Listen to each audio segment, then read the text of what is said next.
துரோணாச்சாரியார் அனைத்து விதமான போர்க்கலைகளிலும் தலை சிறந்தவர்.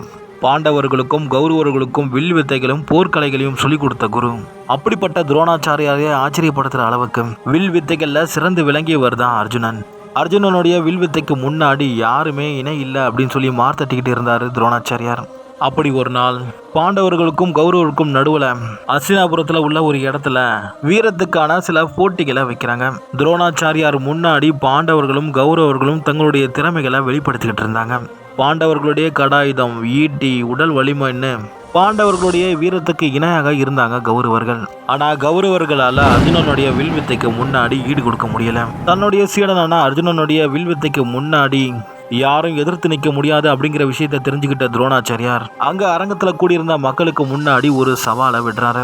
என் சீடன் அர்ஜுனன் தெய்வீக அஸ்திரங்களை கற்று தேர்ந்த வீரன், சிறந்த வில்லாளி, கணப்பொழுதில் அம்புகளை தொடுக்கும் மாவீரன். என் அர்ஜுனனுக்கு இணை அர்ஜுனன் மட்டுமே. அரங்கத்தில் இருக்கும் மக்களே, அர்ஜுனனை எதிர்த்து நிற்கும் அளவிற்கு இங்கு துணிவு யாருக்கும் உண்டோ? இந்த மாதிரி துரோணாச்சாரியார் சொல்லி முடிச்சதும் மக்களுக்கு நடுவில் ஒரு அமைதி நிலவுது.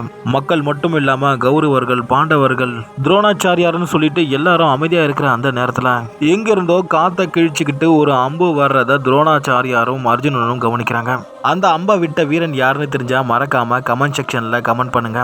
அடுத்து என்ன நடந்தது அப்படிங்கறத அடுத்த எபிசோட்ல சொல்றேன். மறக்காம கொஞ்சம் என்ன ஃபாலோ பண்ணிக்கங்க.